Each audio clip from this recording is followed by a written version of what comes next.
you've said this numerous times, but do you really believe that Joe Biden will be on any type of performance-enhancing drug ahead of the debates, or are you just joking? No, I'm not joking. I mean, I'm willing to take a drug test. I think he should too, because he's had a very uneven. I watched him with some of when he was with, debating Pocahontas and Harris, who treated him so badly. But I watched him, and he was out of it, right? And then I watched him against Bernie Sanders, and he was okay. I mean, he wasn't great, but he wasn't terrible. He was okay. A far cry from the way you know what I'm saying. I mean, if you look at some of those debates, I said there's no way he can continue. He can't continue.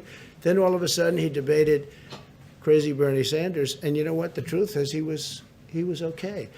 And I said, how did he go from there with those horrible performances to where he was okay? And I always joke, but it is true. He was no Winston Churchill in debating, but he was fine.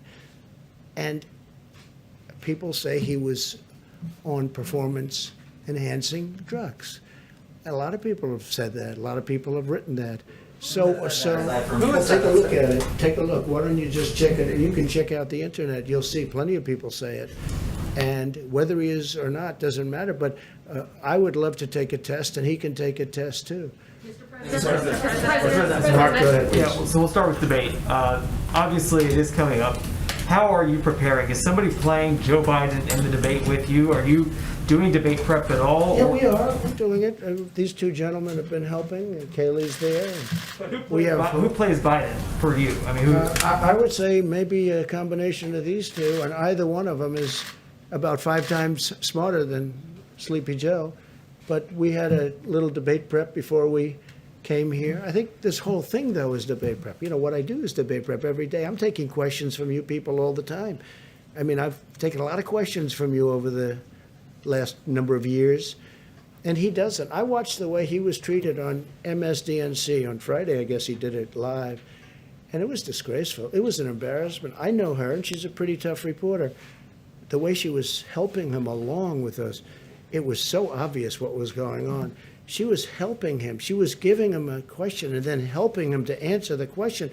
I know her very well. She doesn't do that. It was embarrassing, and people don't talk about it. I mean, play some of those clips, play some of those answers, the answers where he wasn't able to give an answer, and she's pushing him. She's pushing him. They never do that with me, I can tell you, but I don't have the kind of problems he has. How many hours would you say you've spent on I debate don't know, prep? a little time. I mean, not a lot. More or less than I'm 16. running a country. I don't have the luxury. I watched other people over the years. I watched one sort of fairly recently, not too long ago, go into a cabin, lock himself into a cabin, and he came out and he wasn't very effective. He had so many things going on. Sometimes you can go too much in that stuff. Sometimes you can go too much. I mean, look, I've never debated before, but then I debated a lot 4 years ago. And if you look at the polls, those polls that come out, hundreds of thousands of people in Time magazine and all of the different polls, I think there's about 7 or 8 of them. According to those polls, I won every debate, every single debate in the primaries, and then when I debated crooked Hillary, I won every debate.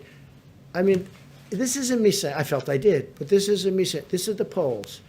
You had Time magazine poll, you had this, that, and I guess they take them off the internet or they get phone calls or something.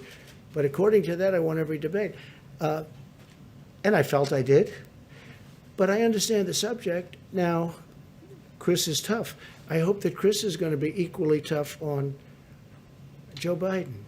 But I watched the young lady who I won't say her name, but it was embarrassing the way she was getting him along. So I just asked the question about drugs. I think it's something that would be appropriate because you can't have a president that needs that kind of help. One question. If you do have a president that needs that kind of help, when you've got to deal with Putin and you've got to deal with President Xi of China and you have to deal with Kim Jong-un, and by the way, do you notice there's no war going on with North Korea, which everyone thought would be in about 1 week after I came to be president. They thought it was going to happen immediately. No war. And that's saving perhaps millions of lives, not just, they were saying, 50,000 people. No, millions and millions of people could have died.